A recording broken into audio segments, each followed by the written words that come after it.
The last time I spoke to the whole school was last year in my AA head speech. That speech was definitely not my best, as my voice was very shaky, and I stopped breathing in the middle, and went on to announce to everyone that I just stopped breathing, and had to take a whole 5-second pause in my speech. I also made another public speaking mistake by being surprised that people had laughed at my comment about my year abroad.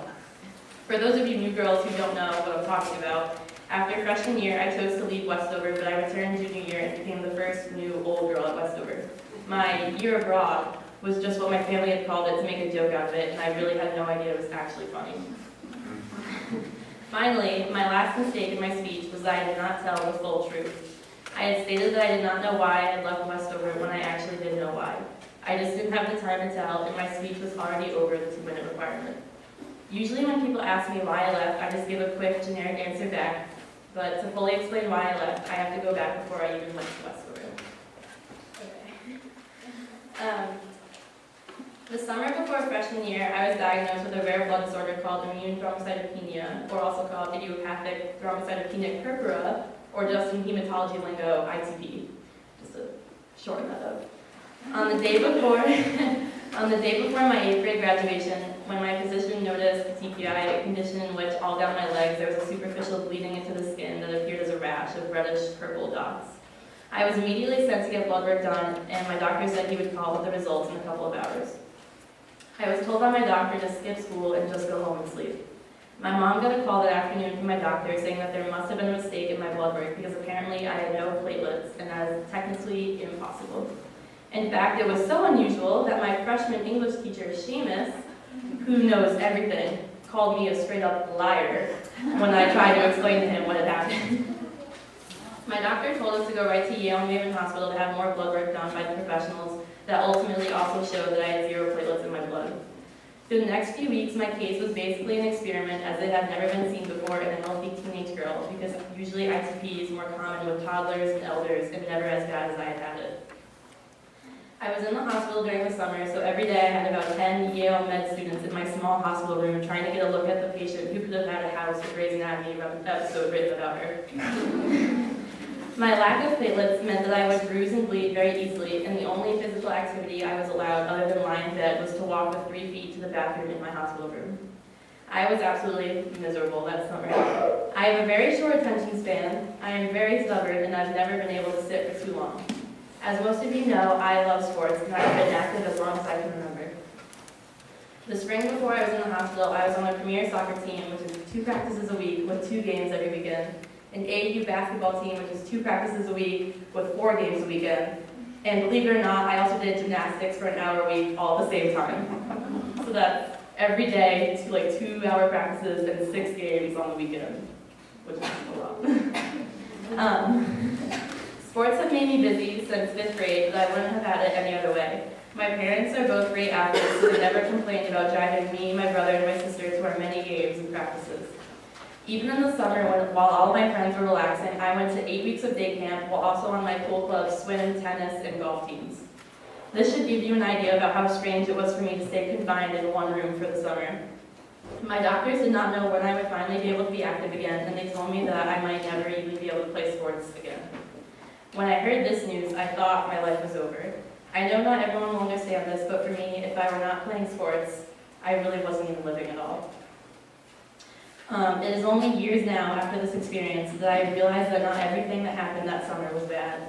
Over time, the misery and all those bad memories have faded away, and all I am left with are the good memories. These memories are now the first stories that pop into my head when I think of that summer. The first story I have to tell is the first night my brother and sister came to visit me in the hospital. My sister Lindsay had just graduated from Westover a few weeks before, and my brother Jack was finishing up his junior year at Cheshire High School. After staying with me for about an hour, my siblings became bored, so they decided to go and explore the hospital.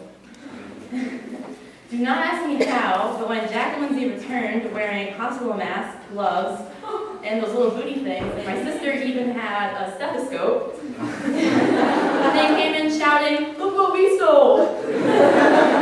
And let me just add that Jack and Lindsay are supposed to be the smart ones of the family. My parents and I are still dumbfounded at how my siblings actually accomplished this, but it didn't matter.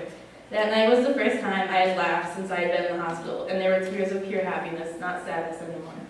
I remember how badly my abs and stomach hurt that night because it seemed like my body had forgotten what laughter was. Every time I tell the story, I am reminded of how fortunate I am to have amazing older siblings who would do anything just to make their little sister laugh.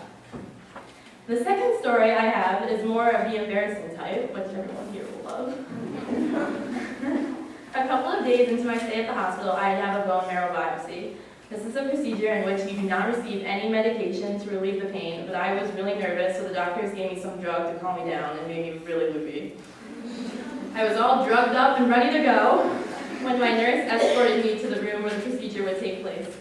I swear I am not lying when I say that literally every nurse I had at Yale was barely 5 feet tall, and I'm almost 6 feet tall, and I was the only pediatric patient who needed a bed extension because my legs didn't fit in the bed.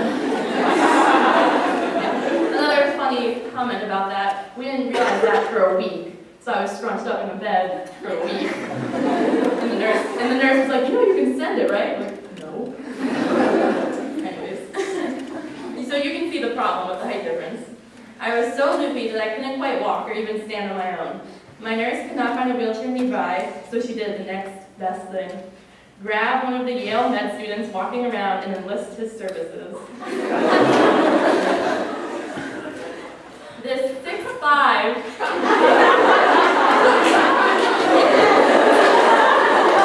med student named Andrew was the perfect person to help me. I had already known him a little bit from his visits to my room once or twice to take notes on my case. I was very happy with the nurse's choice of this tall med student. Andrew came up to me with a smile and picked me up wedding style and took me down the hall of my procedure. That, my friends, was the best moment of my life.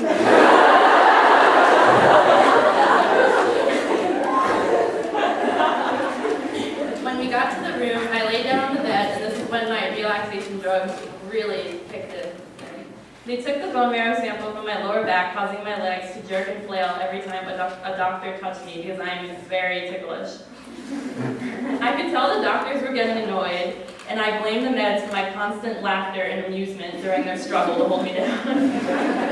Again, Andrew, my savior, had to help. His job was simply to hold me down so I would stop moving.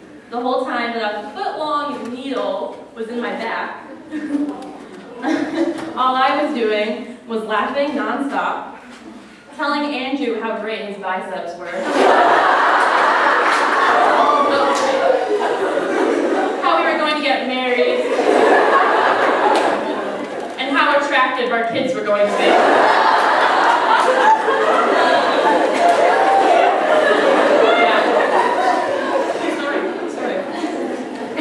It wasn't until the next day that I realized how embarrassing I had been when I found out that the other med students all knew of this story. But I became the topic of discussion in the break room, so I'll take it.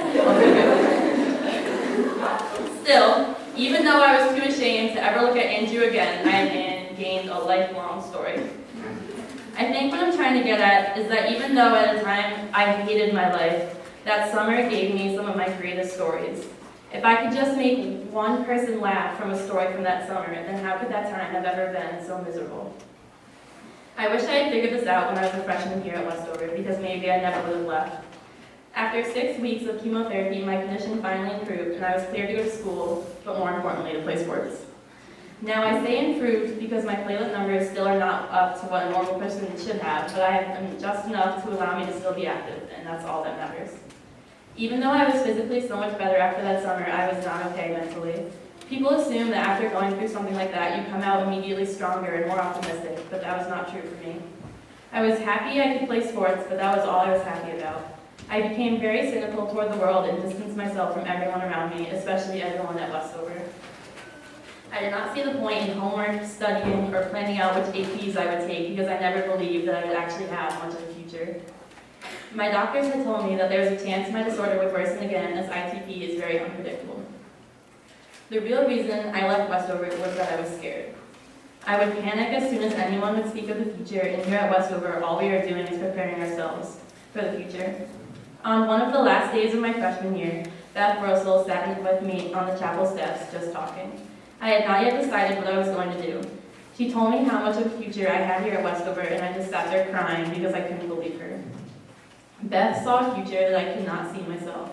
I thought that if I went back to the Cheshire Public Schools where I had grown up, it would be like going back in time before I had ever gotten sick. I thought I could just forget everything that I had been through that summer and everything I had experienced here at Westover. But that's the thing. I couldn't forget Westover. No matter how much I missed my Cheshire friends while I was here freshman year, I missed Westover even more while I was at Cheshire High. There was a reason I did not tell any of my friends I was leaving Westover. I just couldn't face them and break the news. No one had expected me to leave because I thought acting as if I were happy was easier than telling the truth and letting people in.